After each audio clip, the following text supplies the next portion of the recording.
dreaming. That's what I'm talking about. Wait! Okay, now, from the beginning. Hit it, boys.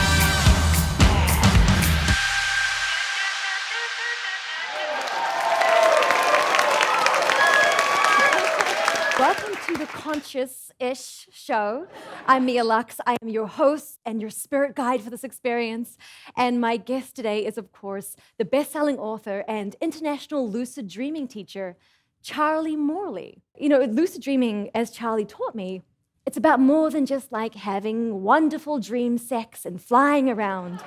When you actually practice within the guidelines that he shares, there's incredible opportunities for psychological and spiritual growth. So I'm really excited for him to share a little bit more about why lucid dreaming is not just a realm of entertainment, but why stepping into the most vivid, creative, and responsive virtual reality simulator in the world, your unconscious mind, holds so much power. Please welcome to the show, Charlie Morley. Thank you so much.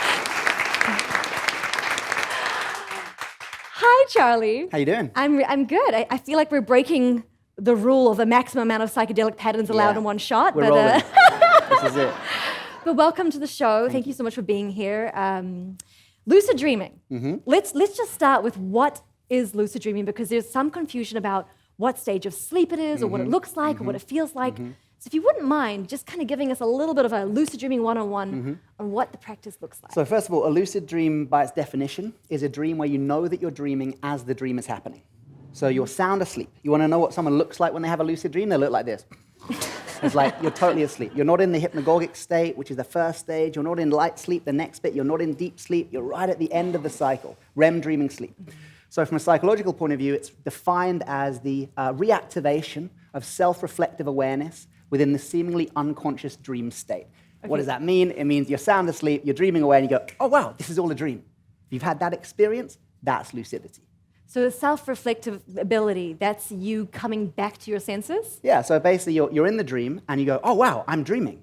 You can be aware, like, okay, my body's asleep in bed. It's probably about 4 o'clock in the morning, because I woke up to pee at 3:30, and now I'm in the dream, full access to waking state memory.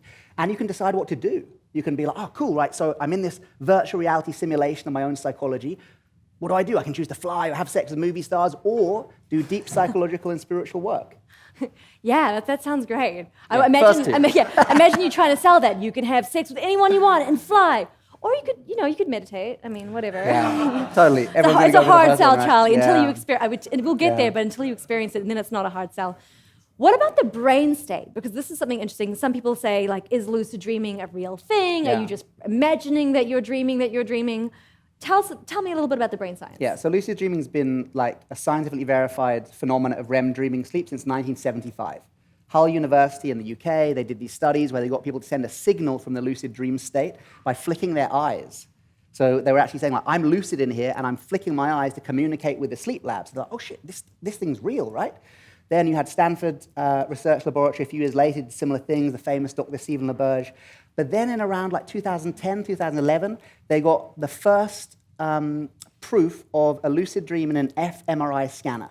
So this is like functional magnetic resonance imaging Someone scanner. slept in the scanner. Yeah, now I've been in one of those scanners, one of those meditation things, right, which I totally failed, I'm sure. And they're super loud. It's like a techno rave. It's like dug, dug, dug, dug, because this magnet's spinning. It's like dug, dug, dug, dug. But some dude in Germany with like earplugs in, all this kind of noise-canceling things, manages to fall asleep in one, have a lucid dream, and they see what happens to your brain when you become lucid. And it's super cool. I mean, it's what they would have expected. You've got the back part of the brain, highly active when you're dreaming, normal non-lucid dreaming. Front part of the brain, prefrontal cortex, where they believe your sense of self is linked to, your sense of agency, your sense of I am Mia, having an experience, is all around here.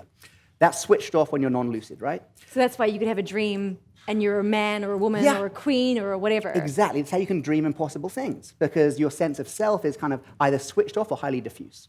But when you get lucid, and in the brain scan they saw this, front part of the brain switches on, specifically the right dorsolateral prefrontal cortex. So they were like, okay. Can you say that again? The right dorsolateral prefrontal cortex. I actually have no idea where it is on the brain, but I don't know, somewhere there, I guess. But you can say it, and that's what matters. I can say it, and it sounds like I know what I'm talking about, right? Yeah, neuroscientists are in the audience going, that's bullshit. But yeah, it's for real. So they saw that light up, They let the dude have the experience for a few minutes, then they wake him. And he's like, I was lucid, did you get it? And they're like, yeah, we just recorded the first ever live image of a lucid dream.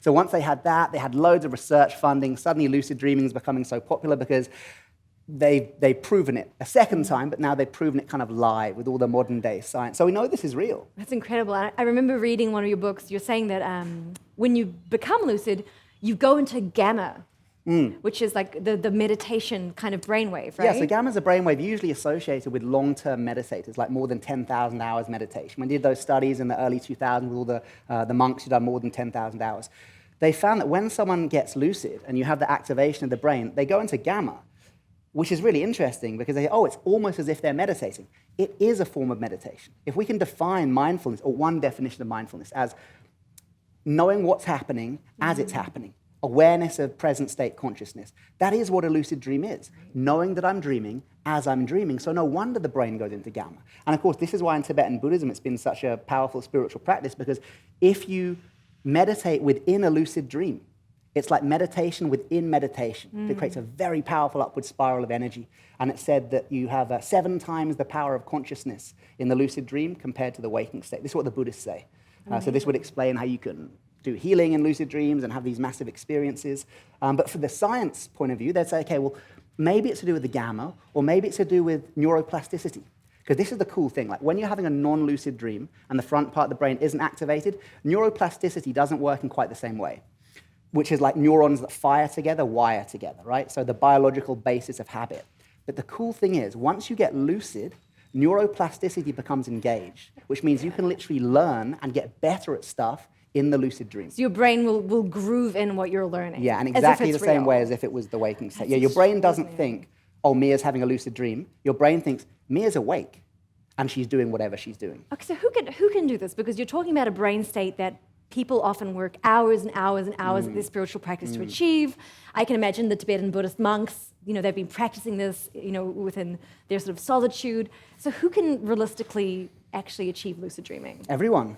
Lucid dreaming is a learnable skill. Yeah, that's been my job for the last 10 years. Taking people, a lot of people are like, oh, I don't dream. First thing is, okay, you do dream. Everybody dreams every night. You don't remember your dreams. So first thing is working with dream recall, then moving into reality checking in the day, doing certain practices as you fall asleep at night, self-hypnosis practices in the day, waking up at certain times in the middle of the night, doing meditations. It works.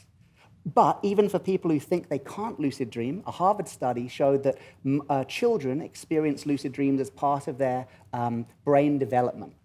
Spontaneously. Yeah, not every kid every night, but they did a study, I think it was ages 6 to 16, and lucid dreams were kind of a regular occurrence for a lot of kids. So people here might think, I've never had a lucid dream. You probably have had a lucid dream as a kid, but maybe you don't remember it, which is super cool because it means we don't need to learn how to lucid dream. We need to remember how to lucid dream. I love that. And when I started doing your practices, that is what it felt like. It felt like following something that had already existed within me. It didn't feel like hard work. It did feel like, oh yeah, you did this, and then when you start waking up in your dream, like getting conscious in your dreams, it does have this weird sense of deja vu. Like, I've been here before. I've been conscious in this space before. It's really cool. So first, tell me a little bit about how you got into this, especially into the kind of the Tibetan Buddhist practice, because there are lucid dreaming practitioners who come just from the Western angle. They don't have a spiritual context. So I'm super curious how you ended up. Okay, so my first reliable memory of being into lucid dreaming is when I was 12. No, when I was 11, because I asked for my 12th birthday for this lucid dreaming machine called a Nova Dreamer, which is mask? The mask. It's like a sleep mask with little red lights, and it recognizes REM. It's got sensors to see if your eyes are flicking, rapid eye movement, and it flashes red light, which is supposedly bright enough to make it into your dream, but not bright enough to wake you up. You basically dream of red traffic lights for 2 weeks, and then eventually you go, red traffic lights, oh, that's the mask, and I'm lucid. So I asked for that for my 12th birthday. My dad confirmed this memory, and he also confirmed the price. It was $300 plus postage, and he was like, in your dreams, that's not going to happen. Literally. She's not the only one who can do comedy, right? I got this. And then, I don't know, I go back to being a kid or whatever. And then when I'm 15, 16, I got super interested in actually Shaolin Kung Fu, which then led to an interest in Buddhism, lucid dreaming, psychedelics. A lot of young men and women at that time, the mind's expanding, something's happening. There are questions that you don't feel school can answer. So I bought loads of books about lucid dreaming and taught myself how to do it. But like 16 years old, I managed to nail this practice, 3-dimensional virtual reality simulation of my own mind. I was not doing the meditation thing, not the gamma wave. I was just having loads of sex and doing loads of skateboarding. Yeah. And weirdly, I got really good at skateboarding, so maybe the kind of neural pathways thing was working, the sex not so much. Okay. Okay, so once you had satiated your carnal desires, what did tip you into a kind of a more curious spiritual direction? What tipped me in is actually much more serious. At 17, I had a drugs overdose. And I had like a near-death experience, and it like wasn't a nice one. It wasn't like angels and fluffy bunnies. It was like freaking traumatic. And after I had really bad panic attacks, and I had really bad nightmares. Now, since working with the veterans, I will post-diagnose myself as those were full-on PTSD nightmares, the way they were functioning, the frequency of them. But at the time, I didn't know that. All I knew was I was scared to go to sleep. 17 years old, been lucid dreaming for maybe a year or so then, and I remember in the books it said that you could cure nightmares through lucid dreaming. And up to that time, again, it was just sex and skateboarding, but I thought, okay, well, let me reread that chapter and let me see. And I did manage to get lucid in the recurrent nightmares. First, like 3 or 4, I just bailed. I just couldn't do it. And in the nightmare, it was this like dwarf guy would appear. And when the dwarf appeared, that was the near-death experience. That was, you're still in the overdose, you never came out of it, you're still dead. Like, that was basically the thing. And he would appear, and in the like 4th or 5th lucid dream, I got lucid, the dwarf guy appeared, and just out of frustration of being like, dude, I'm 17, these are supposed to be my like, my fun years, and I'm too scared to go to sleep. I just turned to him. I know in my later things in TED Talk and working, I've said, embrace your demons, show them love. I was 17, so I did. I said, okay, I freaking see, I see. And I meant by that, like, I see that you're a dream. I see that you're not real, that this is a hallucination, this is my trauma. And when I said, I see, his face changed, and he went, oh, like that. And then he went, ta-da, like a magician, like ta-da. And then behind him, the dream changed into a 17-year-old's vision of paradise. And it was so cool. It was a... Can I guess? Yeah, okay. Girls, skateboards. Yeah, all of that, and some weed, yeah. Paradise, right? Paradise. Nothing's changed. Yeah, and that was the first time I was like, oh, shit, this is... Oh, sorry, and then the nightmares stopped. Never had those nightmares again. And I was like, whoa, 4 months of nightmares cured in like... Okay, it took about 5 lucid dreams to get there, but essentially in one fully lucid dream. So right from the beginning of my work with lucid dreaming, I was interested in nightmares, which is then when I got into the veteran stuff, I was so interested. But anyway, to finish this story, then I started becoming aware of the spiritual aspects of lucid dreaming, got really into Buddhism through the Kung Fu stuff, because I basically thought that all Buddhists could do Kung Fu, so that was like super cool. They can't? No, they can't. Like, they're not very good at it. Some of them are very good, but not all monks, right? I just imagine you moving to the Buddhist center, expecting that a big like, part where are the of it will be warrior like, monks, Kung right? Fu Where are the warrior training, monks? and then they're like, no, sit on the cushion. Exactly. Yeah, like your Vipassana story. Yeah, tricked into enlightenment. Damn it, it happens. So I got into Buddhism, found out that it's a whole spiritual practice in Buddhism, and had this great moment in my 20s when I'd kind of been into it for a few years. And one of the monks was talking about dream yoga. Dream yoga is the term, it's actually Milam Naljor is the Tibetan term for it, means dream yoga, and it is a series of spiritual practices that have lucidity training at their core, used in Tibetan Buddhism, like lucid dreaming, out-of-body experience practice, conscious sleeping. And the monk's saying like, oh, when we do the long 4-year retreat, we practice dream yoga, lucid dreaming. And I was like, oh, I can do lucid dreaming. And I remember the monk going, oh, really? Like, what do you do in your lucid dreams? And I was like, oh, like just skateboarding, like a lot of skateboarding, right? Because I was so embarrassed. And then because I was embarrassed, I projected my embarrassment onto him and kind of got defensive. And I was like, well, why do you use it as a monk? Like, why would you use lucid dreaming? He goes, we use it for preparation for death and dying. We use it to explore the nature of reality. We use it to do our spiritual practice in our sleep. And it was one of those penny drop moments of like, whoa, I've learned how to do this thing, but I've had no idea what it could be used for.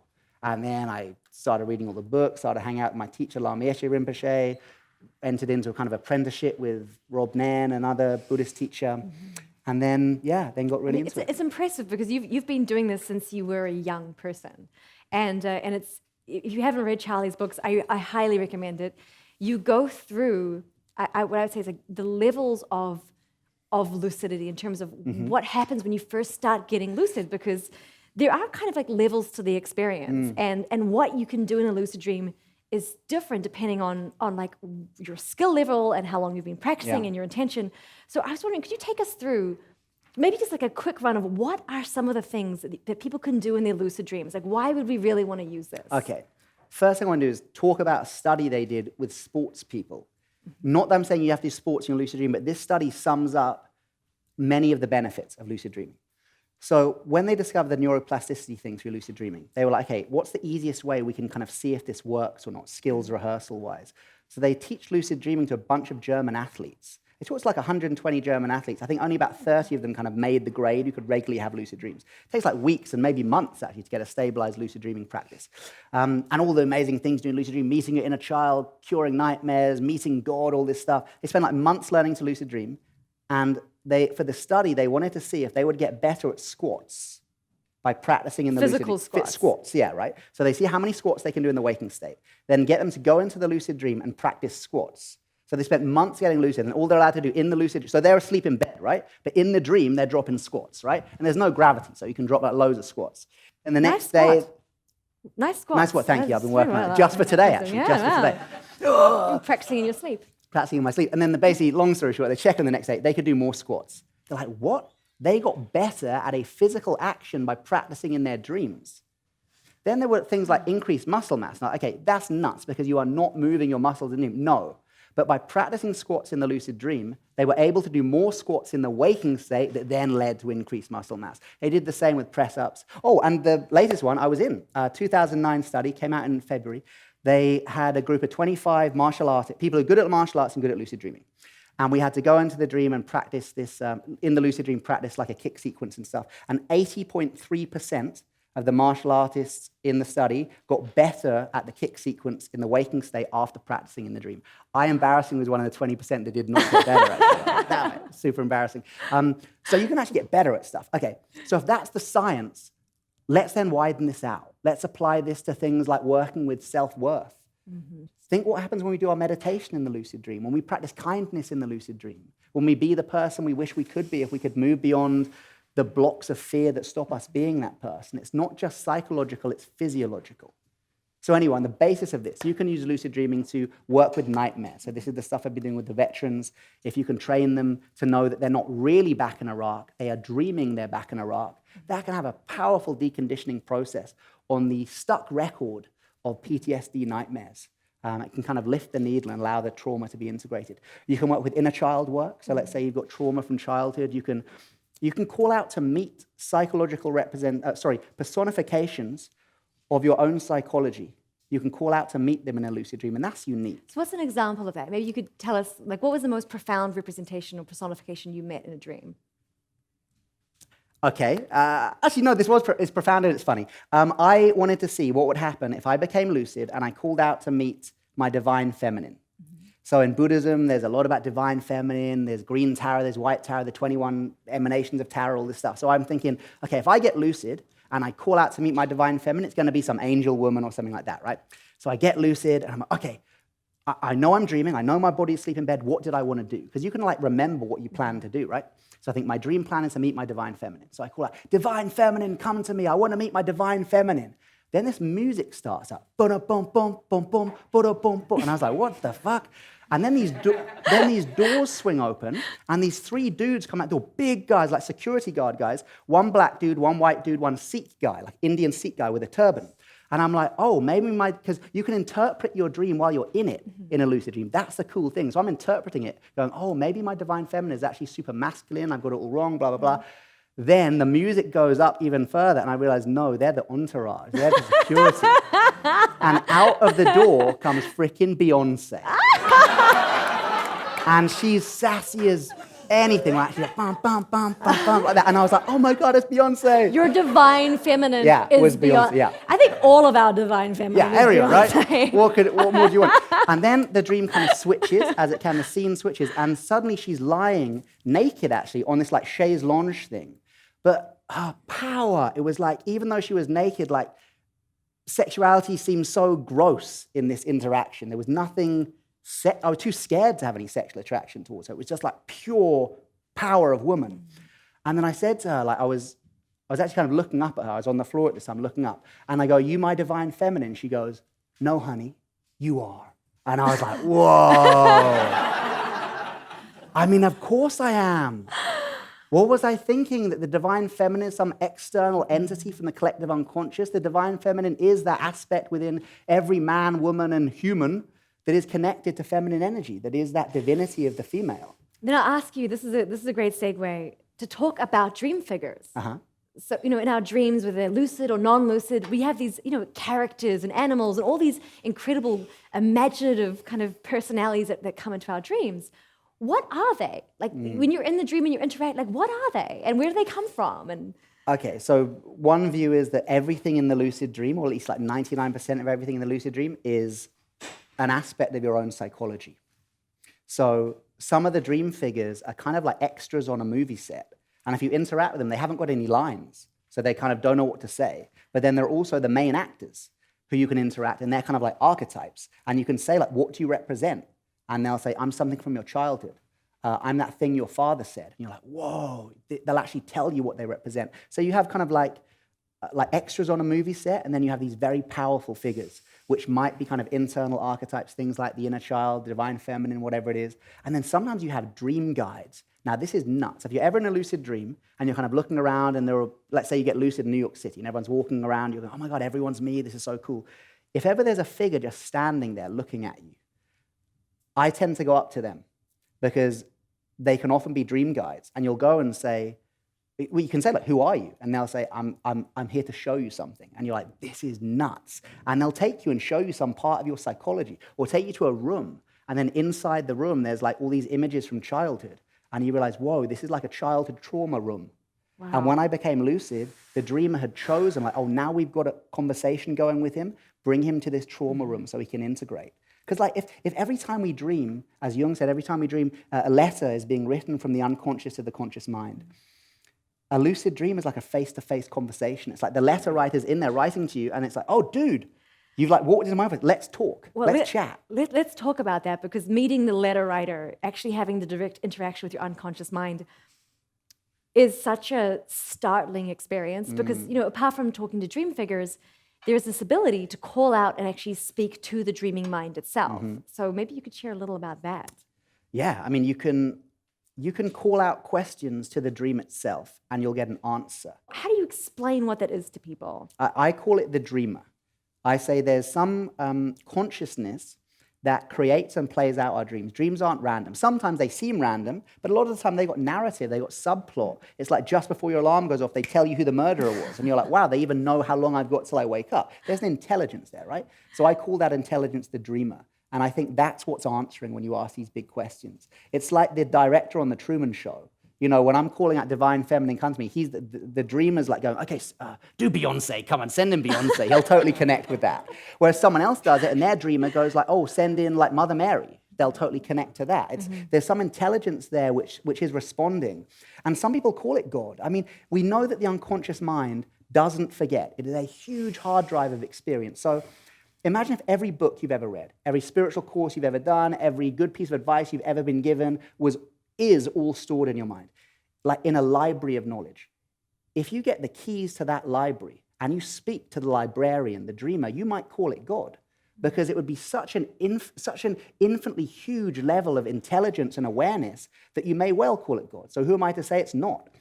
I don't know, but I know it's some sort of higher intelligence which you can access in the dream, which I think is not an external entity, it is you.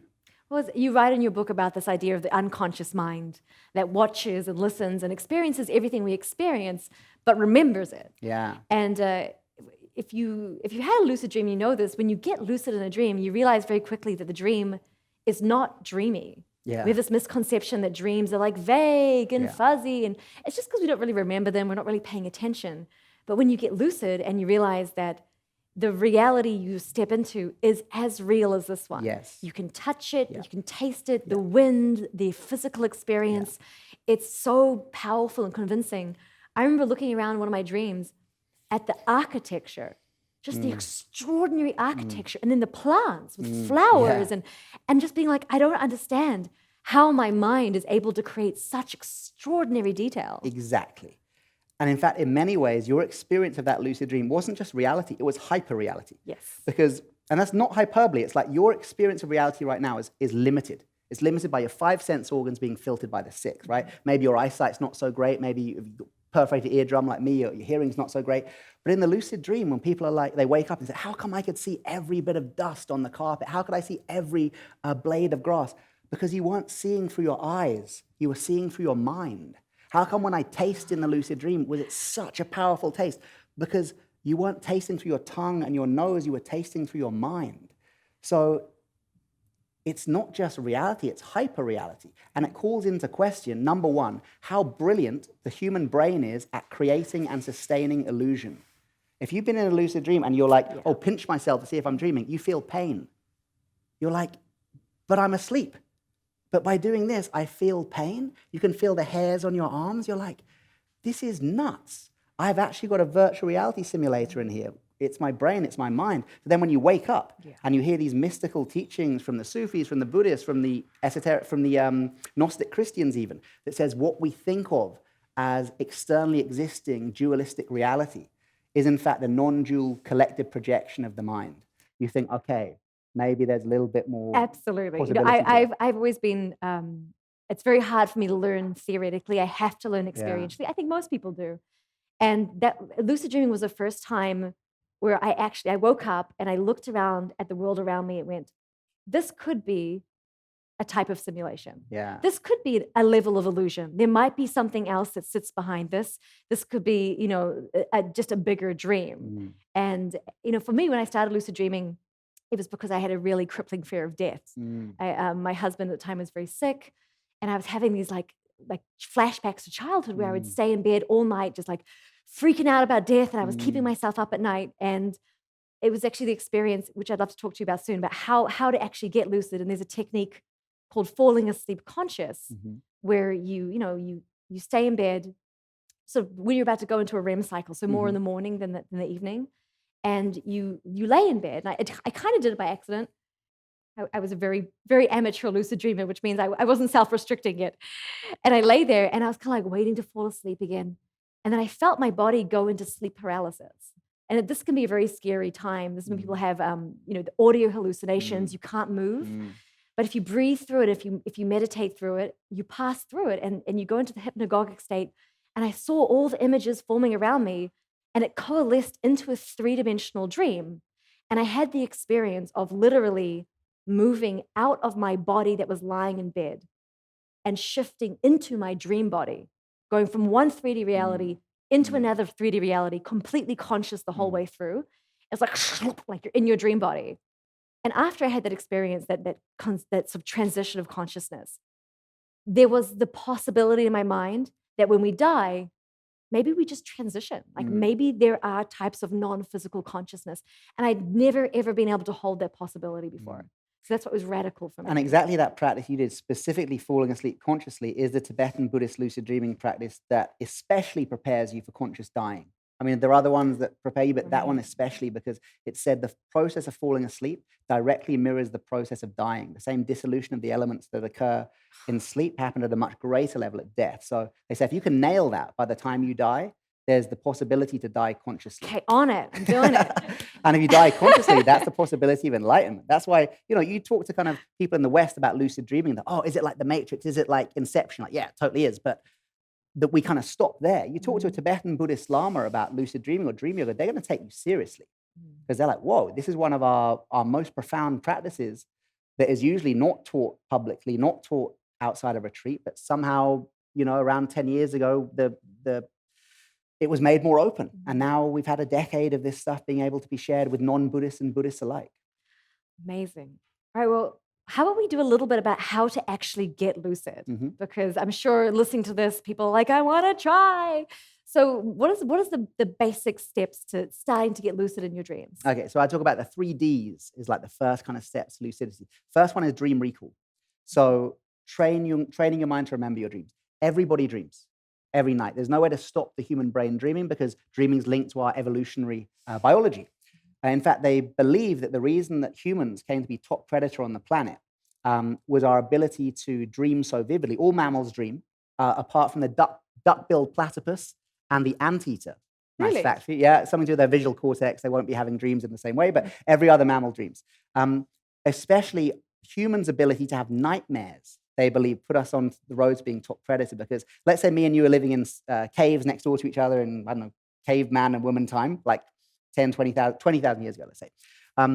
If I could be having nightmares about lions, tigers, and bears, how to escape them, how to fight them, how to hide up a tree, and you weren't, the next day, who's more likely to be killed by a lion or tiger or bear if you see one? You, because you didn't have the preparation dreams, right?